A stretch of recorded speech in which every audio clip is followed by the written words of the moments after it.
मैं लोकेश अग्रवाल आपका world wisdom hub में आपका स्वागत करता हूँ। पानी हमारे जीवन में कितना महत्वपूर्ण स्थान रखता है वो हम सब जानते हैं। वैसे तो कहा जाता है कि रोटी कपड़ा मकान ये तीन चीज़ें एक इंसान के लिए बहुत ज़रूरी है, पर आजकल एक और चीज़ ने हमारे जीवन में स्थान ले लिया है। वो क्या है? वो है एआई, और बोले तो चैट जीपीटी, जेमिनी एआई, को पायलट और बहुत सारे ऐसे एआई टूल्स जो आजकल हम अपने डेली लाइफ रूटीन में यूज़ करने लगे हुए हैं। पर क्या आपको पता है कि वाटर का एआई में कितना बड़ा रोल है? आइए जानने की कोशिश करते हैं। When we think about AI like ChatGPT, we usually consider data, electricity, and computing power. But the surprising fact is that AI models also consume a huge amount of water. वो क्यों use करते हैं? क्योंकि AI tool जैसे ChatGPT को run करने के लिए मैसिव डेटा सेंटर्स की ज़रूरत होती है। ये डेटा सेंटर काफ़ी हीट जनरेट करते हैं और इनको ठंडा करने की ज़रूरत होती है। इसका सॉल्यूशन है वाटर कूलिंग सिस्टम। पानी हीट को अब्सॉर्ब करता है और सर्वर्स को कूल रखता है।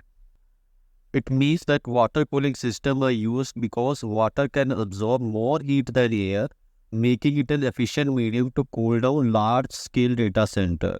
Without water cooling, server could overheat and fail.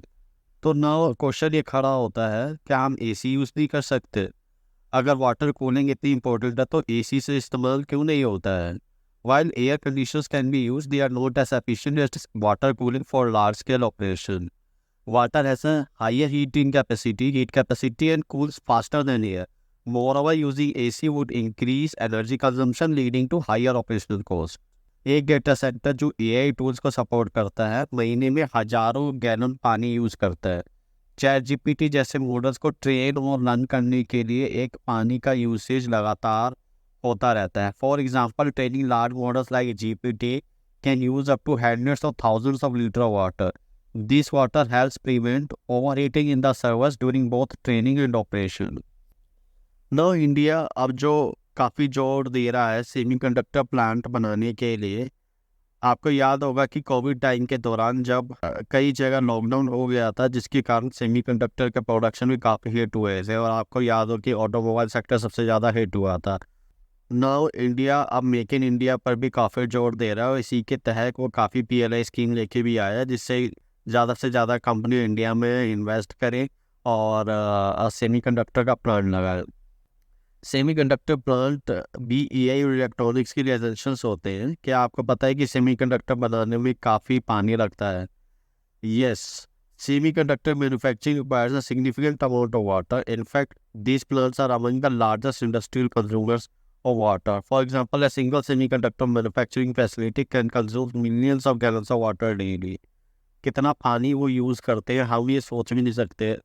एक चैट जीपीटी का मॉडल बनाने के लिए कई hundreds of litres of water वो कंज्यूम करता है चैट जीपीटी, जब एक कोई आपकी कोई क्वेरी का कोई वो रिजल्ट आपको जब देता है। सेमीकंडक्टर चिप्स को भी बनाने के लिए, जैसे मैंने बताया, काफ़ी पानी का प्रयोग होता है। तो सेमीकंडक्टर चिप्स को क्लीन रखने के लिए अल्ट्रा प्योर वाटर का यूज़ होता है। एक लार्ज स्केल फैब्रिकेशन प्लांट दिन में लगभग 10 से 20 मिलियन गैलन्स पानी यूज़ करता है, पर यह पानी चिप के प्रोडक्शन प्रोसेस में हीट और इम्प्योरिटीज़ को रिमूव करता है।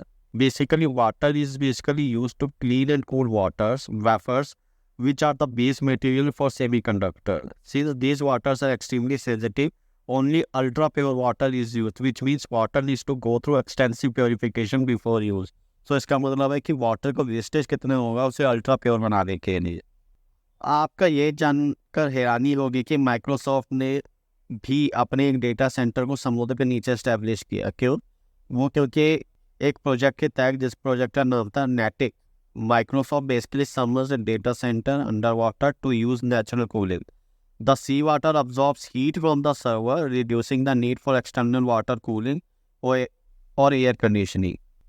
ये अंडरवाटर डेटा सेंटर काफ़ी एफिशिएंट साबित हुए और इनका ब्रेकडाउन रेट भी काफ़ी कम रहा। ब्रेकडाउन मतलब कि डाउन टाइम काफ़ी कम देखने को मिला। इसका मतलब है कि नेचुरल कूलिंग सिस्टम फेलियर्स के लिए भी काफ़ी प्रॉमिसिंग है। अब बात करते हैं जियोपॉलिटिक्स की। जियोपॉलिटिक्स की बात क्यों कर रहे हैं? क्योंकि आपको पता होगा कि लद्दाख में ऑल्सो रिवर है, यानी जो काफ़ी इम्पोर्टेंट है, और चाइना का इस पर काफ़ी इंटरेस्ट बना हुआ है। China has been eyeing this river in Ladakh for its water resources and strategic importance. With water scarcity increasing globally, controlling river system like this one provides China with geopolitical leverage. आजकल जैसे कि बताया है कि आजकल लड़ाई ज़मीन के लिए नहीं होएगी, आने वाले टाइम में जो लड़ाई जो होएगी देशों के बीच वो पानी के लिए होगी, क्योंकि चाइना के पास भी काफ़ी फैक्ट्रीज है और सब के लिए उनको पानी की ज़्यादा आवश्यक है। इसीलिए वो चाइना ज़्यादातर लद्दाख को कब्जाना चाहता है, जिससे कि वो पानी पर ज़्यादा से ज़्यादा कब्जा सके। चाइना का लद्दाख में डैम और वाटर मैनेजमेंट प्रोजेक्ट्स काफ़ी बनाने का प्लान है, जिससे इंडिया के लिए फ्यूचर में वाटर सप्लाई का एक चैलेंज बन सकता है। ये पानी रिसोर्सेज के लिए एक रीजनल कॉन्फ्लिक्ट बनने के चांसेस काफ़ी बढ़ाता है।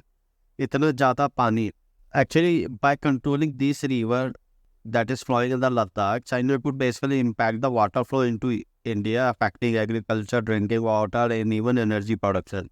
This could give China significant control over water resources in the region, leading tension between these two countries. And what China can do, because like as I mentioned कि वो ज़्यादा से ज़्यादा उसको प्लांट चाहिए, सेमीकंडक्टर प्लांट्स वो use करता है, उसके लिए उसे पानी चाहिए। पानी कहाँ से लाएगा? पानी लाएगा यहीं से ही, या अरुणाचल पे जो तिब्बत पे उसने इतने बड़े बड़े डैम्स बनाने का उसका जो प्लान है वो सिर्फ इसी चीज़ के लिए, ताकि वो वाटर को की दिशा मोड़ सके और अपनी तरफ लेके जा सके और वहाँ पे उसे इस्तेमाल कर सके। एनवायरमेंट इम्पैक्ट की अगर हम बात करें तो इतना ज़्यादा पानी AI टूल्स और सेमीकंडक्टर प्लांट में यूज़ होने से एनवायरमेंट पर क्या असर होता है? Water consumption in data centre and semiconductor plant not only depletes freshwater resources but also increases energy consumption for cooling and purification. This contributes to environmental stress, especially in regions already facing water scarcity. इसलिए आज के time में sustainable solution पर focus करना जरूरी है, जैसे Microsoft का अंडर वाटर डेटा सेंटर या रिन्यूएबल एनर्जी सोर्सेज का इस्तेमाल करना।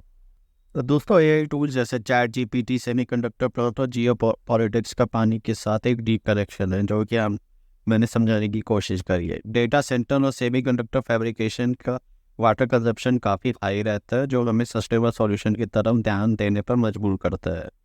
As AI and technology advances, the hidden cost of water will continue to play a crucial role in our life, not just for cooling servers, but also in geopolitical conflicts, as seen with China interest in controlling rivers. अगर आपको ये video पसंद आया हो तो कृपया subscribe करें और बेल आइकन दबाना न भूलें। Thank you, thanks for watching, bye.